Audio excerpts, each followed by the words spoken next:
Amen. All right, shall we all stand, please, and turn your Bibles in the book of Matthew. The book of Matthew. Matthew chapter 3. Let's go to the baptism of the Lord Jesus Christ. Matthew chapter 3. All right, if you have no Bibles, then we will provide the verses na aking pong gagamitin dyan po sa screen. So I hope you can see it. Okay. Matthew chapter 3, we'll begin reading from verse number 13 down to verse number 17. All right, you with me now? Yes. All right, if you can share, kung kayo may katabi na walang Bible, share nyo na lamang po. Now, here's what the Bible says. Then cometh Jesus from Galilee to Jordan unto John to be baptized of him. But John forbade him, saying, I have need to be baptized of thee, and comest thou to me? And Jesus answering said unto him, Suffer it to be so now, for thus it becometh us to fulfill all righteousness. Then he suffered him. And Jesus, when he was baptized, went up straightway out of the water, and lo, the heavens were opened unto him. And he saw the Spirit of God descending like a dove and lighting upon him. Verse 17. And lo, a voice from heaven saying, This is my beloved Son, in whom I am well pleased. Okay? This morning I'm going to talk to you about the theme. Our theme for the Father's Day is Dad, just show up. Dad, just show up. All right. At akin pong bibigyan ng pansin ito, papaliwanag ko po ito sa inyo after I pray. Okay? Let's bow our heads, please, and let's close our eyes for prayer. Kilang Diyos, marami pong salamat sa presentation. Salamat sa lahat ng transpire, Panginoon, dito sa amin pong sa loob ng simbahan. Salamat sa presensya ng mga tatay na narito ngayon. Salamat sa mga bisita po namin. Pagpalain niyo po na maunawaan po nila mensahe. I'll try all my best by your grace, O God, to be understood and to be with them.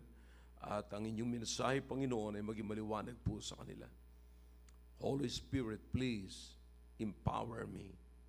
Illuminate everyone. Naway lahat ay maging maliwanag po ito.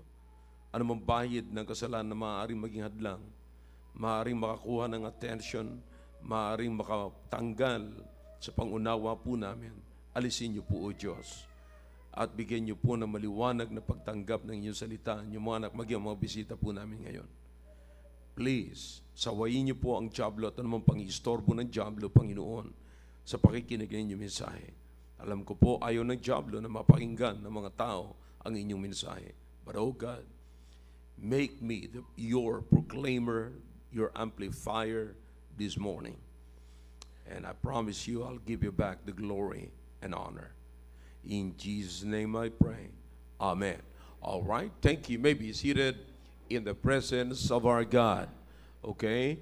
Now, listen everybody. Dito lamang po tayo lahat nakatingin kasi alam niyo po, mahalaga na maunawaan po natin ang mabuti ang mensahe. All right? Is everybody ready? Now, the other week, I think 2 weeks ago, many times, sinasabi ko dito sa ating simbahan, sino man during the vacation, bakasyon ng klase, at may mga estudyante na gusto sumama sa akin doon sa ranch, na kung saan ay iti-train ko sila for a short period of time just during the vacation, their school vacation. Okay? And sabi ko, ay pwede kayo sumama, and then hands-on ako na magti-train sa inyo, personal na magti-train ako sa inyo. And so, I think there were more than 10 na sumama po sa akin At nandoon po sila sa Tarlac by that time. And nung nandoon po ako, kasama ko silang nagtatrabaho, kasama ko silang kumakain. At pagkatapos namin kumain, kami po ay nag-uusap. So personally, kinausap ko po yung mga bata, yung mga teenagers. And I think the oldest sa kanila is 19 years old. There's I think 13 years old pa doon sa mga kasamahan, mga kapatid. And so tinanong ko sila personal about their family and about their status sa kanilang pamilya. Sabi ko, yung bang mga magulang ninyo ay kasama nyo sa simbahan? I think none of them ay nakasama rito sa church. Mayroong ibang mga naka-attend, pero hindi na po naulit. Okay? Sabi ko, nasaan ang tatay mo? Sabi ko doon sa isa. Sabi niya, wala po. Nakakalungkot man, pero talagang wala na, hindi niya na nakita. Sabi ko, yung nanay mo, wala rin po. May iba na rin siyang pamilya. And so, tinanong ko sila lahat, mga kapatid. Ang pinakang good lamang doon ay yung isa, na listen carefully, sana wag muna kayong tatayo, pakinggan niyo munang mabuti ang sasabihin ko sa inyo. Ang pinakang good doon among them ay yung nagsabing, nandun po, kasama ko po ang tatay ko, kasama ko ang nanay ko, pero wala ho akong naririnig mula sa kanila. At least kasama nila sa bahay. Are you following me? Honestly, mga kapatid, ando kasama ko si Brother Rafi. Inawat na ako ni Rafi kasi it really breaks my heart, mga kapatid. Hindi na ako halos makapagsalita. Ang pakiramdam ko, nanginginig yung mukha ko eh. And they put me to tears. And talagang napaiyak ako sa kalagayan nila. Kung paano nila dadalhin ang buhay nila without any words from their parents. Do you understand, if you're here this morning, how blessed you are? Sabi ko sa sarili ko, I'm blessed. Nakatikim ako ng palo sa tatay ko. Nakatikim ako ng mga words mula sa nanay ko. And then also, God blessed me with a church. And God also blessed me with good friends. God blessed me nung ako'y nagpastor, nagkaroon ng ganitong klaseng congregation. At meron akong nakakausap, meron akong mga kaibigan.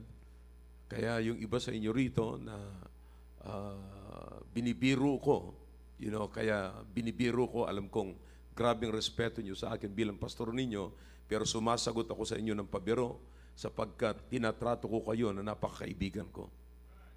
Mabuti kong kaibigan. And so, pero alam nyo mga kapatid, I've realized na kung meron mang pinakang close sa akin at dear sa akin at kaibigan ko, na grabing pagpapala sa akin ng Panginoon ay yung mga anak ko. I have 2 boys na bless ako ng Panginoon, na sila yung kaibigan ko, nasa yung kausap ko, nasa yung nagiging dahilan para lalo ako maging better Christian and better person. Now, you listen to me now. If you are a father this morning, follow me carefully. Okay, I know Satan is working right now. Now, listen to me now. Dito po tayo lahat nakatingin. Okay? If you are always connected with your family, with your children, and you are committed to your family, you are committed to your children, that will help you to become a better person. I said that will help you to become a better person. being a father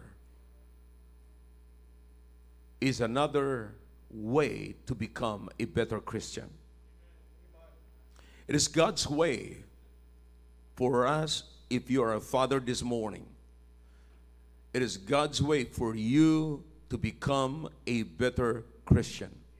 Sapagkat ang pagiging tatay, mga kapatid, being a father requires another level of manhood. Did you get that?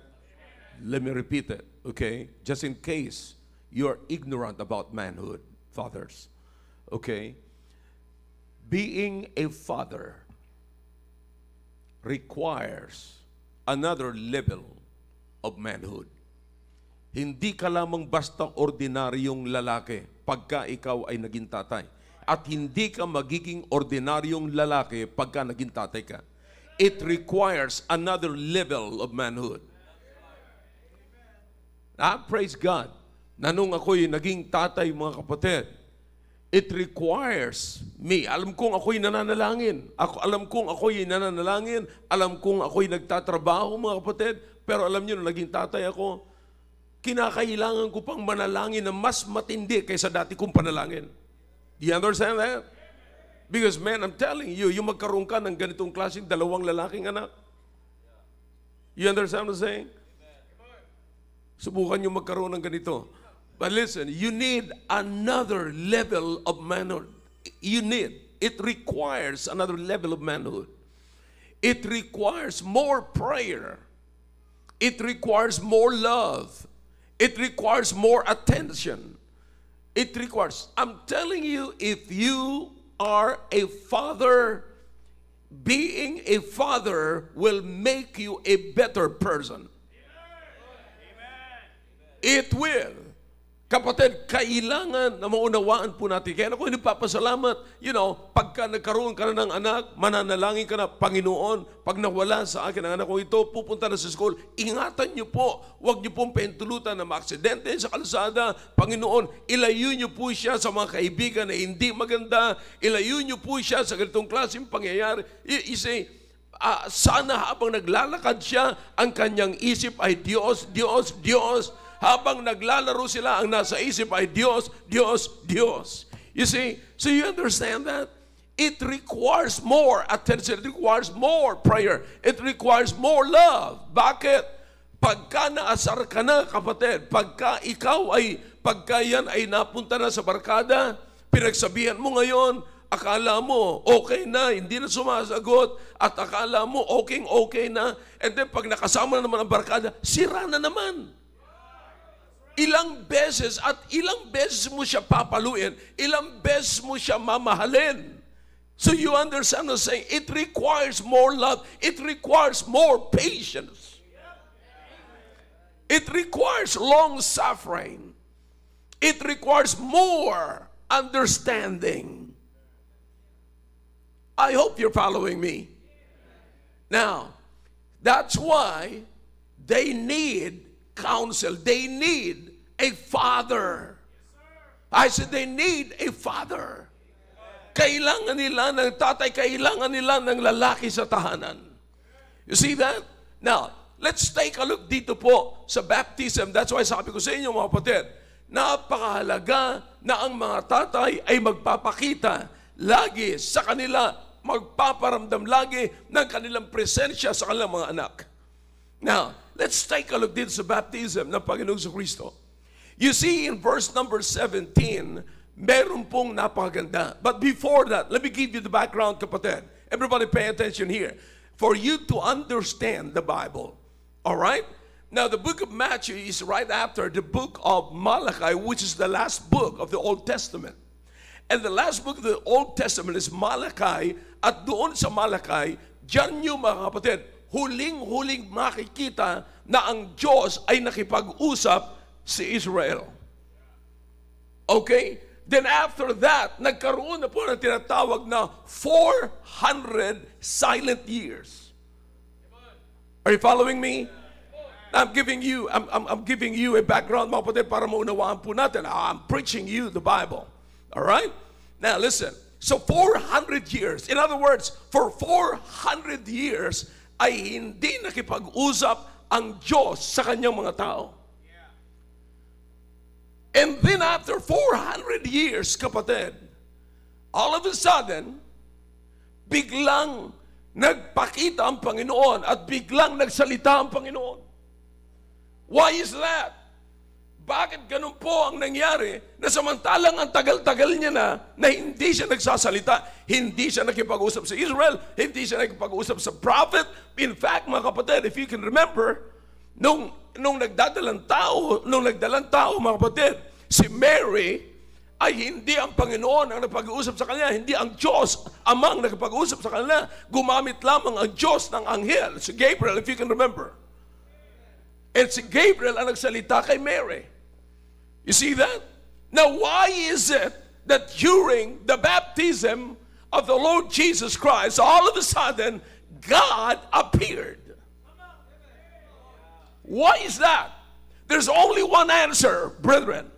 It is because His Son is involved.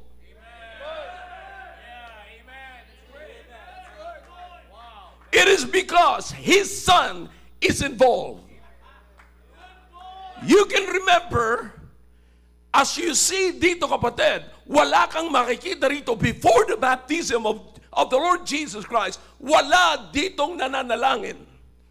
Patungkol sa baptism ni Christ, walang nananalangin sa Ama, mga kapatid. But you can see, all of a sudden, the Father appeared and what? Talk. Nagsalita, mga kapatid.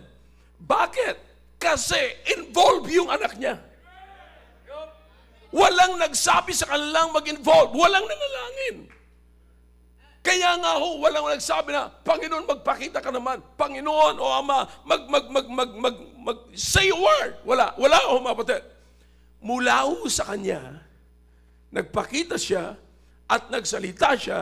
Kasi ang involved sa okasyon na yon ay ang anak niya.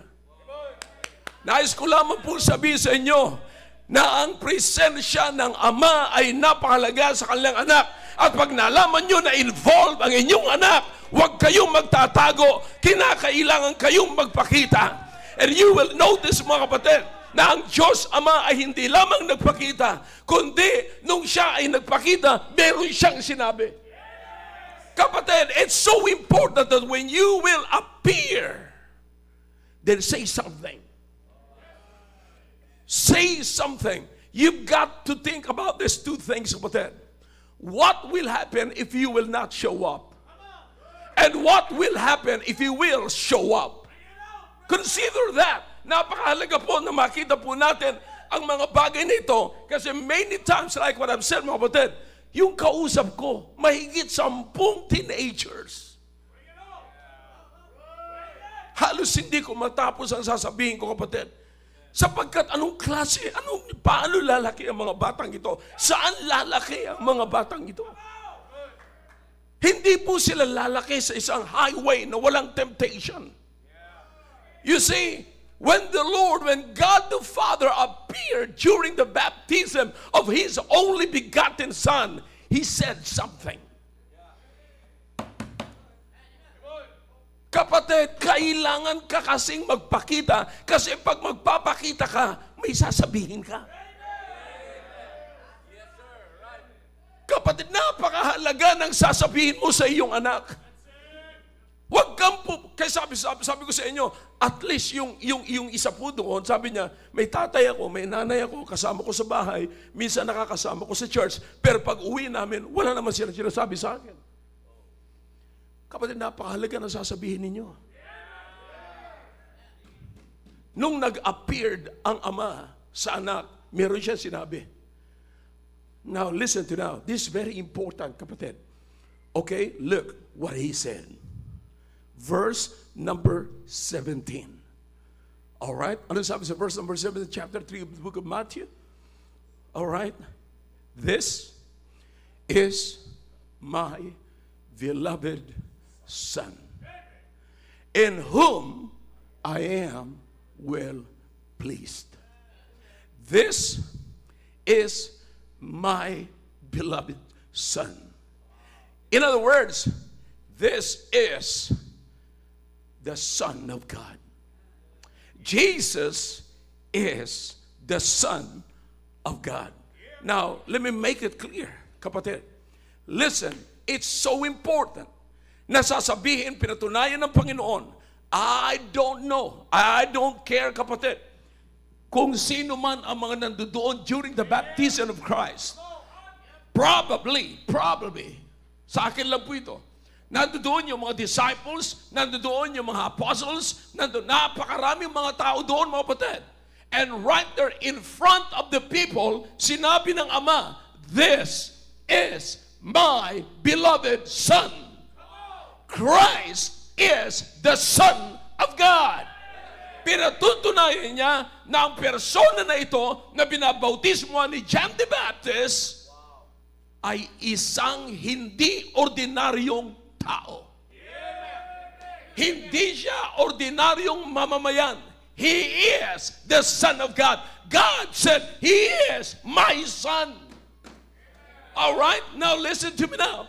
It doesn't matter kung hindi man yung papansinin, kapatid, ng mga tao, pero at least alam nung binabautismuhan, the Son of God, si Jesus Christ, na meron siyang Ama na nasa langit at siya ay isang anak ng Diyos.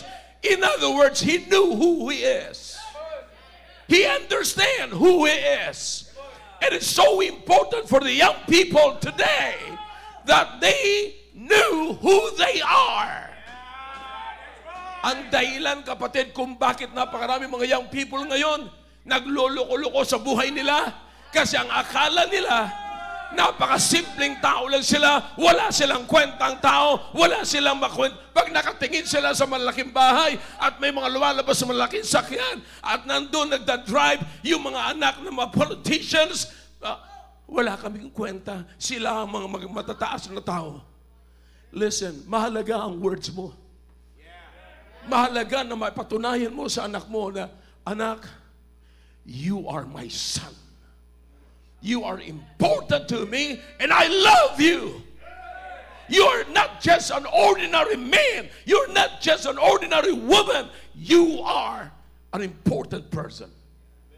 And look at this. After that, what happened? In the book of Luke, chapter 1. In the book of Luke, chapter 1, you will notice, mga kapatid, in verse number 35, the announcement of the angel, Gabriel. Notice what the Bible says here. And the angel answered and said unto her, the Holy Ghost shall come upon thee. Speaking to Mary, he was talking to Mary. The angel Gabriel was talking to Mary. Are you with me? And the power of the highest shall overshadow thee.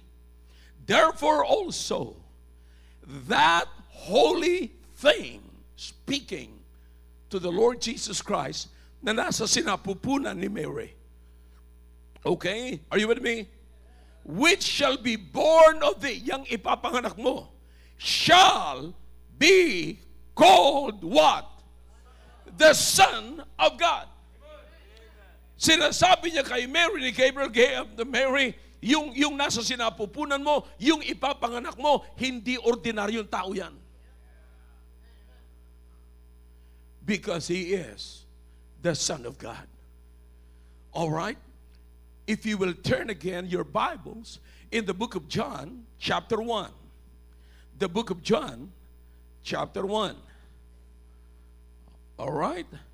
Look at verse number 34. Listen, here is John the Baptist testifying to many people what he saw. Okay? Look at verse number 34. Chapter 1 of the book of John, verse number 34. Are you with me? All right, mark it. All right? And the Bible says, I saw, and what? Bear record that this is the Son of God. All right? Nathanael, in chapter 1, the same chapter, si Nathanael, kapatid, nagko-converse sila ng Panginoong Kristo na hindi gaano siyang kumbinsido sa Panginoong Kristo. But later on, nung tinawag siya ng Panginoong Kristo at kinausap siya ng Panginoong Kristo, in verse number 49, look what he said. Alright, verse number 49 of chapter 1 of the book of John. Nathanael answered and said unto him, what? Rabbi, thou art the what? The Son of God. You remember Peter in the book of Matthew chapter 16? Alright, let's go. Chapter 16. Para lamang ho, masundan niyo po ako. Chapter 16. Look in verse number 16. Chapter 16, verse number 16 of the book of Matthew. Alright, are you with me now? And Simon Peter answered and said, naalala niyo po yung tanong ng Panginoon sa kanya? Sino sa inyo ang nagsasabing, ako ito? Whom do men say that I, the Son of Man, am? Look in verse number 16. Simon Peter answered and said, thou art the Christ, the Son of the living God. You see that? Look, anong narinig natin mga kapatid kay Peter? Jesus Christ is the Son of God. Anong narinig natin kay John? He is the Son of God. Anong narinig natin kay Nathanael? He is the Son of God. Anong narinig natin mula kay Gabriel sa announcement ng kapanganakan ng Panginoong Kristo? That holy thing na ipapanganak mo is the Son of God. You see that? Now, bago man sabihin ni Peter ito, bago man i-announce ng angel na ito, bago man sabihin ito ni John, bago man sabihin ito ni Nathanael, una sa lahat, ipinahayag muna ng Ama kung sino ang anak niya. Kapatid, sana po bago pangalanan ng ibang tao ang anak ninyo, patunayan niyo muna sa anak ninyo kung sino siya. Why is this important? Are you ready for this? We opened our Bibles in chapter 3 of the book of Matthew in verse number 17. 3 verses after that. There is the temptation of the Lord Jesus Christ. The devil came to him. Lumapit ang diablo sa kanya. Ano ang issue? Let's go back. Tingnan niyo po kung anong issue. Matthew chapter 4. Just 3 verses after God the Father recognized His own Son. After God the Father said, this is my beloved Son. 3 verses after that. Here comes the devil. And when the tempter came to him, he said, if thou be the Son of God. Now yun, nakita niyo mga kapatid, bago subukan ng diablo at i-question ng diablo yung personality ng Panginoong Kristo, na-establish na mismo sa Panginoong Kristo kung sino siya. Ang gustong sirain ng diablo, if thou be the Son of God, he's putting doubts in the minds of the Lord Jesus Christ, being the Son of God. But sabi mismo ng Ama, this is my beloved Son. Bakit magdududa pa yung anak na na-establish na ng kanyang tatay kung sino siya? You understand, ladies and gentlemen, mga fathers ngayon, napakahalaga ang inyong presensya at magsalita kayo sa inyong mga anak at i-establish nyo sa kanilang mga anak, anak, isa kang tao, you are created in the image of God. I love you, anak. Hindi ka mababang uri. Maaaring wala kang pera ngayon, pero hindi ka mababang uri. Hindi ka inferior sapagkat wala kang sakyan, wala kang motor, wala kang kutse. Nakatira ka lamang sa barong-barong, pero hindi ka inferior. Tao ka, anak. You are created by God and created in the image of God. Listen to me now. What I'm simply saying is this. Kung ikaw ay isang tatay na nandiyan ka lagi sa presensya ng iyong anak at meron kang sinasabi sa kanya. Yung sabihin mo sa kanya, yung anak, alam mo anak, ang ganda mo. Ang ganda mo. Alam mo anak, napakabuti kang anak. Hindi man siya perpekto, kapatid. Pero sa iyo, dapat makarinig ang iyong anak kung sino siya. At i-establish mo anak, napakahalaga mo. Napakahalaga mo anak. Anak, maaaring hindi mo alam lahat ngayon. Maaaring sabihin ng ibang tao, hindi ka matalino. Pero anak, lahat ng yan ay natututunan. Now listen, do you understand?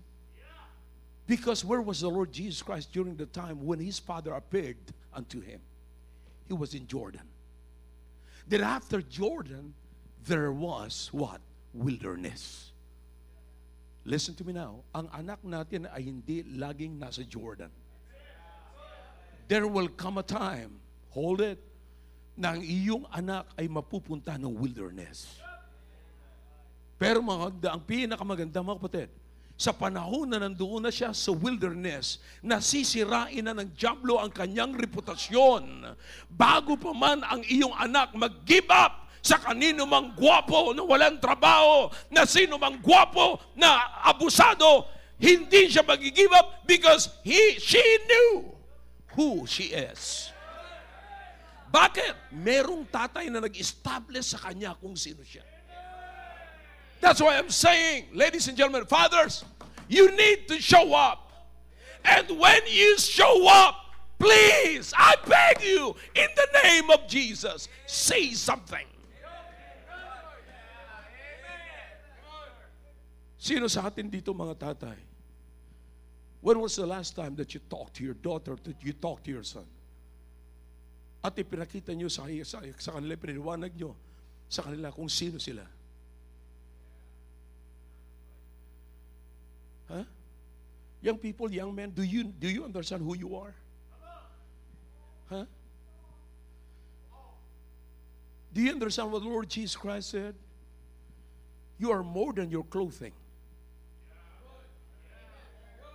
Sometimes, ina-identify natin ang tao ayon sa kanyang kasuotan. But do you understand ang sabi ng Panginoon, you are more important than your raiment. You are more important than what you eat. Kaya kayong mga young people, huwag kayong mag-feel na inferior kayo sapagkat ang suot nyo ay walang tatak. Sapagkat ang sapatos ninyo ay hindi signature. Sapagkat ang lahat ng kasuotan nyo ay nabili nyo lamang sa Baclaran o sa Divisoria. Hindi nyo nabili sa SM. It's not about it. It is about kung paano ka pinalaki ng iyong magulang. Now, here's the sad thing, kapatid. The sad thing is this. We have children today who grew up or still growing up in our homes, but they're not discipled. In other words, they're not being trained. Lumaki lang sila sa tahanan natin, pero wala silang narinig sa atin. Lumaki sila na hindi nila alam kung saan sila pupunta, sinong kaibigan ang pipiliin nila, anong buhay ang tatahakin nila. Listen, the Bible says, fathers, we have a responsibility. We have an obligation. The Bible says in the book, Paul mentioned it in the book of Ephesians chapter 6. Ano sabi ni Paul, mga kapatid? Provoke not your children to what? But bring them up. Where? In the nurture and admonition of the Lord. God's purpose for your children should overrule to your purpose for your children. Did you get that? Yung purpose ng Diyos, yung plano ng Diyos para sa inyong mga anak, para sa ating mga anak, should overruled, overpowered. Saan? Sa ating plano para sa ating mga anak. Sapagkat nakakita na po ako ng maraming mga kabataang napahamak ngayon. Meron silang magandang trabaho. Kung kailan pa sila nagkaroon ng pera, doon pa sila natutong magsugal, doon pa sila natutong mapalayo sa kanilang mga magulang. Remember, there are two problems. I'll discuss it tonight. Two problems in this world. Curse of the Lord and the cares of the world. Saan nakafocus ang mga anak natin ngayon? Sa mga bagay na nasa libutan. Kaya ho napapalayo. Bakit po? Walang nagsasalita sa kanila. Nasaan yung tatay, mga kapatid? Hindi nagpapakita. Kaya sana ang panalangin ko sa umagang ito, tatay, magpakita ka naman. Or tatay, magparamdam ka naman. Let your children know that there is a man in the home. Huwag mong isipin sapagkat may sweldo ka at binibigay mo sa kanila ang sweldo, that's all. Sabi ko sa inyo, it requires more than that. Being a father requires more than another level of manhood. Hindi lamang po pera, hindi lamang mabilan mo siya ng cellphone, hindi lamang mabilan mo siya ng damit, hindi lamang para makapakain mo. They need words. Kung hindi mo alam kung ano sasabihin niya, that's why you need church.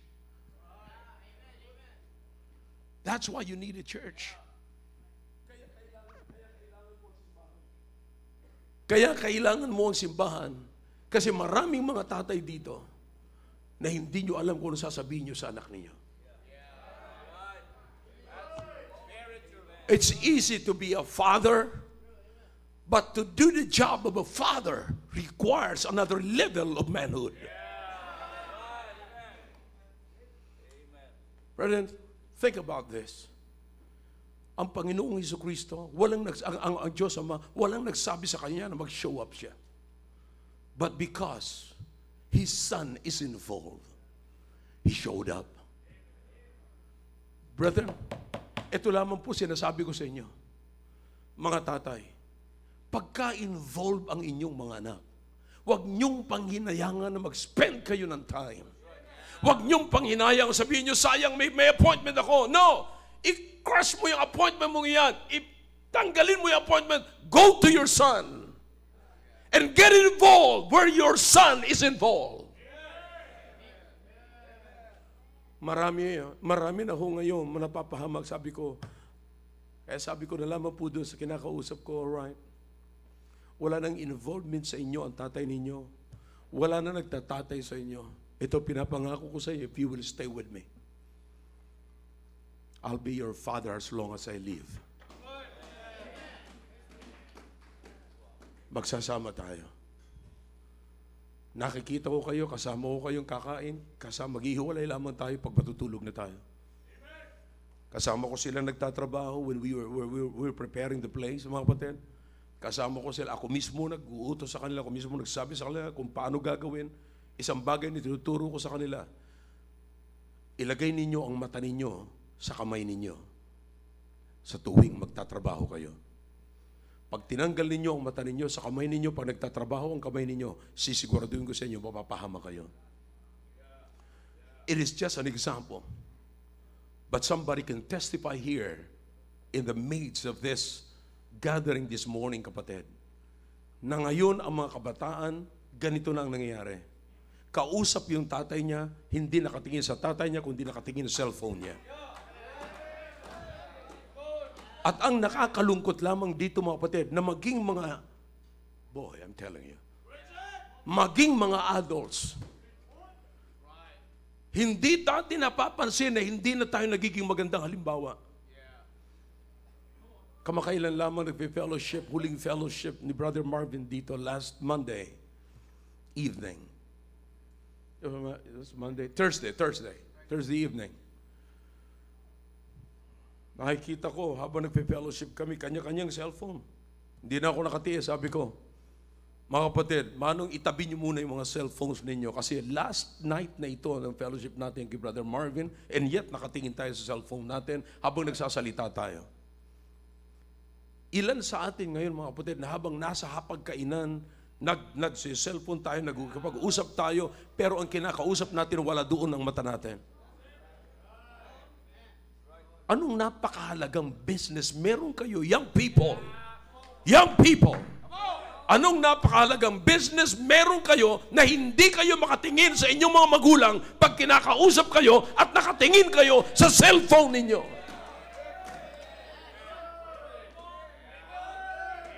Do you realize this? Come on, talk to me, fathers.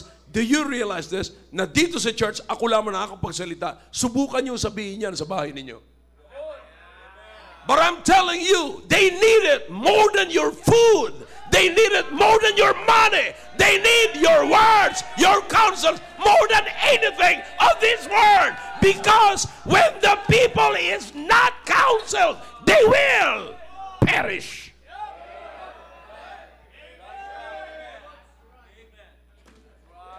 You should understand the Bible. Kaya maraming napapariwalang mga kabataan ngayon because of lack of what?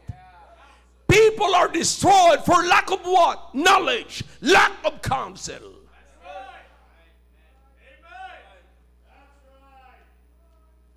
By the way, happy Father's Day. You need this. Brethren, listen. Please show up.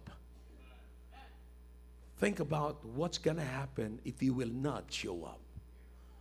Because if you will not show up,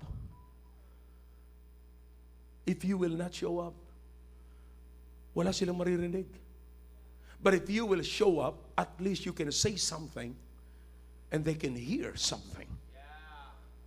And that is what they need. Alam mo, I'm closing now. Sabi ko, paano lalaki to? Sabi ni Brother Rafi, sir, tama na yan, sir. Masyado ka masasaktan. Nababagbag lang ako, mga kapatid. Because I can tell you, 13 years old, lalaki, without hearing anything from the man of the home. Mga kapatid, makinig kayong mabuti. Pay attention. Everybody heads up. Husband and wives, parang napakadali lang sa inyong mag-away. Napakadali lang sa inyong mag-decide ng hiwalay. Parang napakadali lamang magmurahan kayo sa harapan ng inyong mga anak. Bakit? You grown up. You're all already adults. And then later on, pagkatapos mong makapag-inom ng alak, ikaw na lalaki, pag nahimasmasan ka, babalik ka sa bahay mo, at bigla ka naman maglalambing-lambing sa asawa mo. You see, do you understand? Naka-move on na kayong dalawa na mag-asawa. Pero yung anak ninyo hindi pa nakakapag-move on.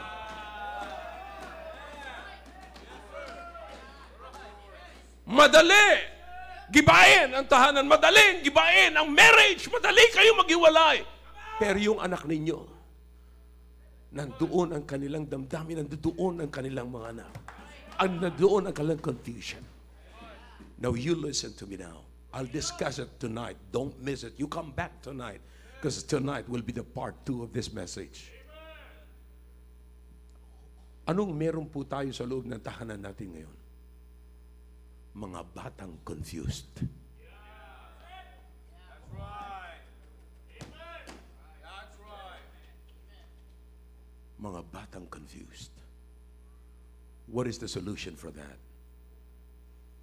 If we will come to God, kneel down to God, and repent. 2 Chronicles chapter 7.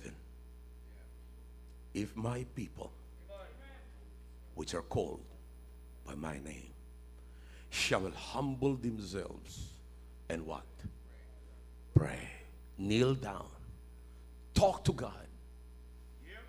Talk to God. Talk to the creator of humanity. He is our God. If you will come to Him, He will what? Heal the broken homes, the broken hearts. That's the only solution. Brethren, we must recognize this book in the home. Recognize this book in the family. Fathers, please open this book to your children. Show up with what? With this book. Mamaya i-discuss ko po sa inyo, kapag nagpakita kayo, anong klaseng pagpapakita meron kayo. I'll just give you a hint for that. Okay? When you show up as a father. That's the only solution. We need it. Brethren, I'm here to help you. Hindi ako napunta rito ngayong umaga for Father's Day para lamang bulahin kayo, para pagalitan kayo, o para i-rebuke kayo. I'm here to help you. May this message, kapatid, wake us up. Sana nagising tayo na mensaheng ito at tignan natin kung anong pagkukulang natin ngayon sa ating mga anak, sa ating pamilya. Fathers, please show up. Show up, because when you show up, you will say something. Say something as a father. Huwag kang mag-show up at magsasalita ka, magmumura ka lang. Mag-show up ka bilang tatay at magsasalita ka bilang tatay. Am I clear this morning? Shall we all stand, please? Father, thank you for your words. Bless your words this morning. Look at your people this morning, oh God. Nakita niyo po ang kanilang kalagayan. Kayo po ang nakakaalam ng mga kalagayan namin ngayon.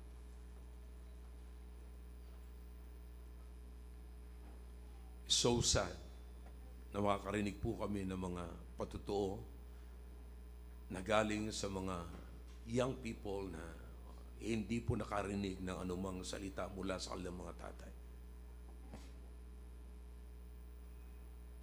Oh God, give us more men, more fathers that will stand as a father and do their job. Bless them as they come. Please. Your heads are bowed, your eyes are closed. God is speaking into your hearts through that message. Now let's come to the throne of God.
Dakilang Diyos, marami pong salamat sa ginawa niyo po sa aming kalagitnaan. Salamat po sa inyong mga anak, tiklop tuhod na lumapit po sa inyo. Pagpalain niyo po, O Diyos, ang anumang nilapit po sa inyo ng inyong mga anak. Kayo po nakakalam ng aming kanya-kanyang kalagayan sa pamilya po, Panginoon.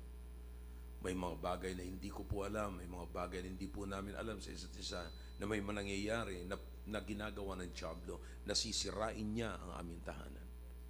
But oh God, nawa, bago man dumating ang destroyer, Panginoon, na-establish na namin ang isipan at ang puso ng aming mga anak kung gaano kahalaga ang kanilang persona. Salamat po, O Diyos. Salamat sa pagdala niyo po sa amin sa simbahang ito ngayong umaga. Pagpalain niyo po ang aming mga bisita, iligtas niyo po ang hindi paligtas, at bigyan niyo po ng pusong masunurin ng ligtas na upang sila'y sumunod sa tubig ng bautismo. Ito po ang aming dalangin at pasalamat sa pangalan po ni Jesus. Amen. All right, thank you. Back to your seats, please. Did you get something from that message?